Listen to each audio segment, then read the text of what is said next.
Subscribe now AR Hindi कहानियाँ channel.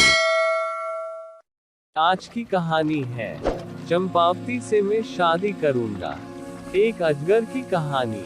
किसी समय में एक अमीर आदमी रहा करता था। उसकी दो बीवियां थीं। बड़ी वाली लागी पसंदीदा थी और दूसरी छोटी वाली अलागी जिसे दूर कर दिया गया हो थी। दोनों बीवियों की एक एक बेटी थी। बड़ी बीवी के बार बार कहने और लड़ाई झगड़ा करने पर पति ने दूसरी बीवी और उसकी बेटी के रहने के लिए घर के पिछवाड़े में एक झोपड़ी बनवा दी। अलागी अपनी बेटी के साथ गरीबी में अपना जीवन गुजारने लगी। उसकी बेटी का नाम चंपावती था। एक दिन पिता ने चंपावती को आदेश दिया कि वह जाकर उसके धान के खेत की रखवाली करे। वह हर रोज एक ऊंचे स्थान पर बैठकर खेत की रखवाली करती और चिड़ियों को उड़ाती रहती। इसी तरह कई दिन गुजर गए। एक दिन धान की रखवाली करने के लिए जब वह उस ऊंचे स्थान पर चढ़ी तो उसने गाना गाना शुरू कर दिया। बटेरो, यहाँ से चली जाओ, मेरे धान को मत खाओ। उसके बदले मैं तुम्हें भुना हुआ चावल दूंगी। जब उसने ऐसा कहा तो जंगल में से किसी का जवाब आया, मैं तो धान खाऊंगा और चावल भी। मैं चंपावती से शादी करूंगा और उसे अपने घर ले जाऊंगा। यह सुनकर हैरानी से चंपावती ने इधर उधर देखा पर उसे वहां कोई नजर नहीं आया। शाम को घर लौटकर चंपावती ने अपनी माँ को सारी बात बताई। अगले दिन उसकी माँ भी उसके साथ खेतों पर गई कि क्या वास्तव में ऐसा हुआ था। उसकी माँ ने चंपावती को वही गाना गाने को कहा। जैसे ही उसने गाना गाया, जंगल से वही उत्तर आया। उसकी माँ को इतना आश्चर्य हुआ कि उसने चंपावती को फिर से गाना गाने को कहा और फिर वैसा ही जवाब उन्हें मिला। माँ और बेटी दोनों घर लौट आई। अलागी ने इस बारे में अपने पति को बताया। तब अगले दिन वह अलागी, चंपावती और कुछ पड़ोसियों के साथ खेत पर गया। जब चंपा से गाने को कहा गया तो उसने वैसा ही किया। फिर से वही जवाब आया। जवाब कौन दे रहा है, यह जानने के लिए वे सब जंगल में गए, पर वहां उन्हें कोई दिखाई नहीं दिया। उसके बाद चंपा के पिता ने जंगल की तरफ देखते हुए कहा, अगर तुम सच में चंपावती से शादी करना चाहते हो तो हमारे सामने आओ। मैं वादा करता हूँ कि उसके साथ तुम्हारी शादी कर दूंगा। यह सुनकर एक विशालकाय अजगर बाहर निकला। लोग उसे देख डरकर भागने लगे, पर चंपा के पिता ने उन्हें समझा कि डरे नहीं, यहीं रुके रहें तो वे सब वापस आ गए। उसने अजगर को अपने घर आने का निमंत्रण दिया। अलागी और उसकी बेटी दोनों जोर जोर से रोने लगी। अलागी ने अपने पति से विनती की कि वह चंपावती की शादी अजगर से न करे, पर लागी की सलाह पर उसने अजगर से चंपावती की शादी कर दी और अपनी पत्नी, बेटी और दामाद के रहने के लिए एक नए घर की व्यवस्था भी कर दी। लागी यह सोचकर बहुत खुश हुई कि अब रात को अजगर चंपावती को निगल लेगा। अजगर को चंपावती के साथ एक ही कमरे में रखा गया। यह सोचकर कि अब वह उससे निगल लेगा, चंपावती ईश्वर से प्रार्थना करने लगी। अगली सुबह उसकी माँ घबराई हुई जब चंपावती के कमरे में गई तो देखा कि उसकी बेटी तो सोने के आभूषणों से सजी हुई है, पर अजगर उसे कहीं दिखाई नहीं दिया। जब माँ ने बेटी को जगाया तो स्वयं को सोने के आभूषणों से सजी देख उसकी खुशी का ठिकाना न रहा। यह सोचकर कि अब तक तो अजगर चंपा को निगल गया होगा, जब पिता अपनी बड़ी पत्नी के साथ वहां आया तो उसे सोने के आभूषणों से चमचमाते देख हैरान रह गया।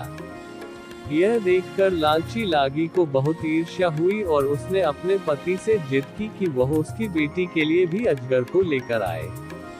तब वह बहुत सारे आदमियों को लेकर घने जंगल में अजगर को ढूंढने निकल गया। उन्हें एक अजगर मिला तो वह उसे घर ले आया। लागी ने भी अपनी बेटी की शादी उससे कर दी। चंपावती की तरह उसकी बेटी को भी अजगर के साथ सोने के लिए भेज दिया गया। लागी पूरी रात यह सोचकर खुश होती रही कि अब उसकी बेटी भी सोने के आभूषणों से लद जाएगी। सोने के बजाय वह पूरी रात उनके कमरे के बाहर ही बैठी रही। लेकिन अजगर ने तो पैरों की तरफ से उसकी बेटी को निगलना शुरू कर दिया।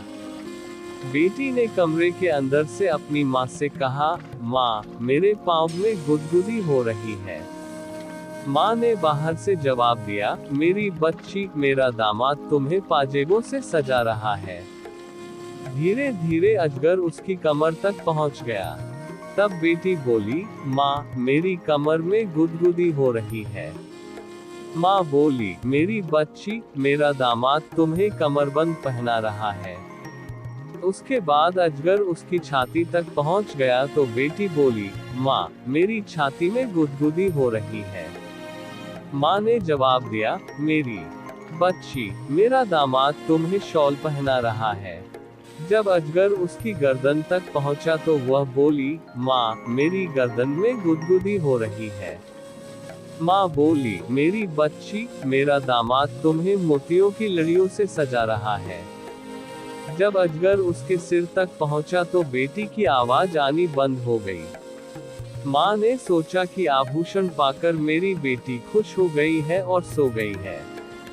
यह सोचकर वह भी खुशी खुशी सोने चली गई। सुबह वह दौड़ी दौड़ी अपनी बेटी के पास आई, पर उसे वह कहीं दिखाई नहीं दी। अजगर बड़े आराम से वहां लेटा आराम कर रहा था। अलगी की बेटी को निगलने के बाद उसका पेट फूला हुआ था। यह देख उसे एहसास हुआ कि क्या हुआ है और वह दहाड़े मारकर रोने लगी। उसके रोने की आवाज सुन पति दौड़ा दौड़ा आया और पूछा कि क्या हुआ। जब उसे सच का पता चला तो वह सिर पकड़कर वहीं जमीन पर बैठ गया। अलागी और चंपावती भी रो रही थी। सारे गांव वालों ने पति पत्नी का बहुत मजाक उड़ाया और उनके लालच पर उन्हें धिक्कारा। सब लोगों ने मिलकर बेटी के शव को अजगर के पेट से बाहर निकाला और उसका दाह संस्कार कर दिया। उसके बाद तो लागी और उसके पति को अलागी और चंपावती से इतनी नफरत हो गई कि वे दोनों उनसे पीछा छुड़ाने का तरीका सोचने लगे। एक दिन वे अपने हथियारों के साथ उन्हें जबरन घसीटते हुए जंगल में ले गए।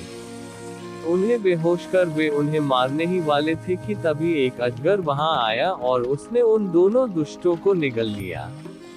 अजगर ने बेहोश माँ बेटी को उठाया और जंगल में ले गया। अगले दिन जब वे उठी तो रोने लगी। एक अनजान जगह पर उन्हें डर लग रहा था।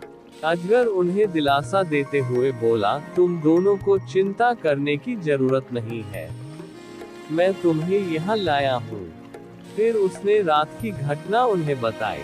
सच जानकर दोनों ने कृतज्ञता प्रकट की। उसके बाद से तीनों खुशी से जंगल में ही रहने लगे। कुछ दिनों बाद अलागी अचानक बीमार पड़ गई और उसकी मृत्यु हो गई। चंपावती अकेली रह गई। एक दिन जब अजगर बाहर गया हुआ था तब एक बूढ़ी स्त्री वहां आई। चंपावती ने लंबे समय से किसी मनुष्य को नहीं देखा था। उसने बहुत सम्मान के साथ उस स्त्री का स्वागत सत्कार किया। तब उस स्त्री ने उसकी सेवा से खुश होकर बताया, जो अजगर तुम्हारा पति है वह असल में एक देवता है। वह हर रात तुम सो गई हो या नहीं यह देखने के लिए तुम्हें चुटकी काटता है और फिर अपने अजगर का चोला उतारकर स्वर्ग में चला जाता है। वहाँ कुछ समय वह अन्य देवताओं के साथ व्यतीत करता है। अगर तुम अपने पति को देवता के रूप में देखना चाहती हो तो रात को सोने का नाटक करना, पर सोना मत। जब वह अपना चोला उतार स्वर्ग जाए तो तुम उसके चोले को आग में जला देना। जैसे ही तुम उसका चोला जलाओगी, उसे अपने बदन में जलन का एहसास होगा। तब तुम तुरंत पंखा कर देना और उसे आराम करने देना। जल्दी ही उसे नींद आ जाएगी। सुबह तुम उसे माला पहनाकर उसका अभिवादन करना। तुम्हारा पति ही है जो अजगर के रूप में तुम्हारे सामने आता है। यह बात सुन चंपावती की खुशी का ठिकाना न रहा। उसने उसे घड़ा भरकर सोना और चांदी दिया। उसने वैसा ही किया जैसा कि बूढ़ी स्त्री ने बताया था और उसके बाद वे कई महीनों तक सुखमय जीवन बिताते रहे। एक दिन जब उसका पति घर में नहीं था, तब वही बूढ़ी स्त्री फिर आई। चंपावती ने उसका स्वागत करने के बाद उसके आने का कारण पूछा।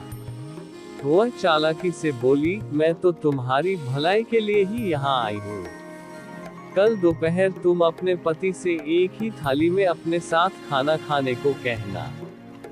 जब तुम दोनों एक साथ खाना खाओगे तो वह तुम्हारे आकर्षण में इतना बंध जाएगा कि फिर कभी एक भी पल के लिए तुमसे अलग नहीं होगा। जब तुम खाना खा लो तो उससे कहना कि तुमने उसके मुंह के अंदर बहुत सारे गाँवों को देखा है।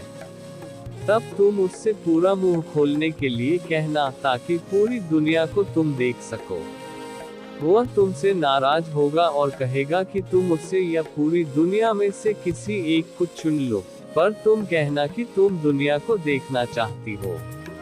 वह अपना मुंह खोलकर तुम्हें पूरी दुनिया दिखा देगा और फिर एक नदी में चला जाएगा। वह तुमसे कहेगा कि वह तुमसे अब 6 महीने बाद मिलेगा, पर उसकी बातों में मत आना। तुम नदी के तट पर बैठी रहना। कुछ क्षण बाद तुम उसे वापस आते देखोगी। यह सुन चंपावती ने पहले की ही तरह उस स्त्री को सोना चांदी देकर विदा किया। अपनी धूर्तता पर प्रसन्न होते हुए वह बूढ़ी स्त्री वहां से चली गई। अगले दिन चंपावती अपने पति के साथ एक ही थाली में खाना खाने बैठी।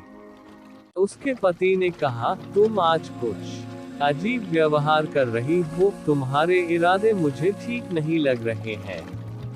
खाना खाने के बाद उसने अपने पति से पूरी दुनिया दिखाने को कहा तो वह बोला, फिर तुम मुझे कभी नहीं देख पाओगी। पर वह तो अपनी जिद पर अड़ी थी। तब हारकर पति नदी के पास गया और उससे पूछा, दुनिया देखने के लिए क्या तुम मुझे भी छोड़ने को तैयार हो? वह बोली, मुझे दोनों चाहिए, दुनिया भी देखनी है और आप भी चाहिए। उसके पति ने अपना मुंह खोलकर उसे दुनिया दिखाए और उसे सोने की अंगूठी देते हुए बोला, जिस बूढ़ी स्त्री के कहने पर तुम यह सब कर रही हो, वह मेरी माँ की नौकरानी है। मेरी माँ एक नरभक्षी है। उसने मेरे लिए जिस लड़की को चुना था उससे शादी न कर मैंने तुमसे की। वह तुम्हें मुझसे अलग करना चाहती है ताकि वह तुम्हें खा सके। अपने षड्यंत्र में कामयाब होने के लिए उस बूढ़ी स्त्री ने तुम्हें धोखा दिया है। उन्हें लगता कि अगर मेरी माँ तुम्हें खा जाएगी तो मैं उनकी चुनी हुई लड़की से विवाह कर लूंगा। इसलिए मैं तुम्हें यह सोने की अंगूठी दे रहा हूँ। इसे संभाल कर रखना। अगर यह तुम्हारे पास रहेगी तो कोई भी बुरी ताकत तुम्हें नुकसान नहीं पहुंचा सकेगी। अगर अंगूठी तुमसे खो गई तो तुम मुसीबतों में घिर जाओगी। इस अंगूठी के प्रभाव से तुम मुझे 6 साल बाद मेरी माँ के घर मुझे पाओगी। अब मुझे जाना होगा। सावधान रहना और इस अंगूठी को खोना मत। यह कहकर पति नदी में चला गया। चंपावती को अपनी गलती का एहसास हुआ और वह रोने लगी। जंगल में घूमते घूमते वह रोती रही और अंगूठी को सीने से लगाए 6 साल बीतने का इंतजार करने लगी। उसके पति की मां ने उसे कई तरह से छलने की कोशिश की, पर अंगूठी ने उसकी रक्षा की। 6 वर्ष बीत चुके थे और अचानक एक दिन चंपावती की मुलाकात अपने पति से हुई। वे फिर से साथ रहने लगे, लेकिन उसकी सास यह देखकर क्रोधित हो उठी। जैसे ही चंपावती अपने पति से मिली, उसकी अंगूठी गायब हो गई। पर चूंकि उसका बेटा चंपावती के साथ था, इसलिए सास उसको किसी तरह से नुकसान नहीं पहुंचा पाए। एक दिन उसने एक पत्र लिखा, यह मेरी सबसे बड़ी दुश्मन है, इसे खत्म कर दो, पर इसके मांस का एक टुकड़ा मुझे भेज देना। उसने वह पत्र चंपावती को दिया और उसे एक राक्षस के पास भेज दिया। सास के आदेश का पालन करने के लिए पति को बिना बताए वह उस राक्षस को पत्र देने चली गई। जब पति घर आया तो उसे कुछ शक हुआ और वह चंपावती के पीछे पीछे गया। उसने उसके हाथ से पत्र छीन लिया और उसे पढ़ा। पत्र पढ़कर उसका गुस्सा 7वें आसमान पर पहुंच गया। वह घर गया और बिना कुछ कहे उसने अपनी मां के प्राण ले लिए। उसके बाद वे दोनों दानवों के उस गांव को छोड़कर चले गए। दूसरे नगर में जाकर अपनी गृहस्थी बसाए और खुशी खुशी रहने लगे।